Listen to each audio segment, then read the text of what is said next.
Getting back to separation anxiety a little bit, there are calming supplements on the market, aren't there? Do you know much about those? Do you think they work? Do they offer miraculous recoveries when they really shouldn't be? What's your opinion on the items on the market that promise a quick solution? Well, I mean, I think if your vet, because it's really a veterinary question, if you're giving something to the dog, it's kind of a veterinary issue. If your vet doesn't recommend it to you, they, believe me, if they knew a way of doing it that would just make it better, then they would. So yeah. There are other products out there that probably have had no research, or there might be some tenuous writings about what it does for people, or I personally don't recommend those, and professionally I don't recommend those, just because we haven't got enough data, and if the data's there, then the vets would be saying try it.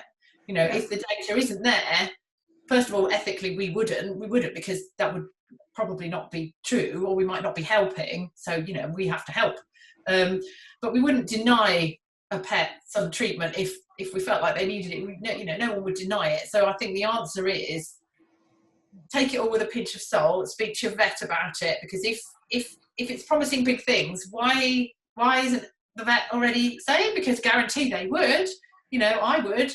So it's really that we don't have enough evidence to solidly say, yes, this is brilliant. And believe me, if we all had a magic wand, we would use it, we definitely would. So what it might do is mask the issue more. You might think there's a kind of owner placebo, well, I'm giving them this thing and it says on the box, but it's very carefully worded.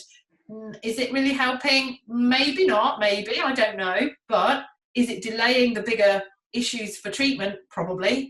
And that would be a worry of mine. So I wouldn't say, well, it's all nonsense, because we just don't have the evidence, and if we have got the evidence, then we would suggest it. Trust me, we definitely would. Because I'm just thinking, obviously, with people being at home, and we know the amount of online shopping has gone through the roof, will be maybe people spending more time looking and searching for information, and so there could be things that just pop up. Oh, yeah, try me, I can help calm your dog. And as you say, if it's not proven, there's no data, your vet's not talking about it, then maybe don't waste your money. And I think, yeah, because you don't know. The problem is, if there's no data, you don't know what it's going to do. So that could be that it might actually be harmful, but we don't know, and that would always worry me. It's not just about what it costs, because I'm, most of the owners that I work with would spend anything, to help their dogs, and do anything to help them. They would absolutely. But I sort of think, well, if there's no data, then has it been tested properly? If it hasn't been tested properly, do I really want to be giving it to my animals? I don't know. I'm not convinced myself. And I certainly professionally wouldn't recommend it without data, because that would be dangerous. So, I would always ask the vet.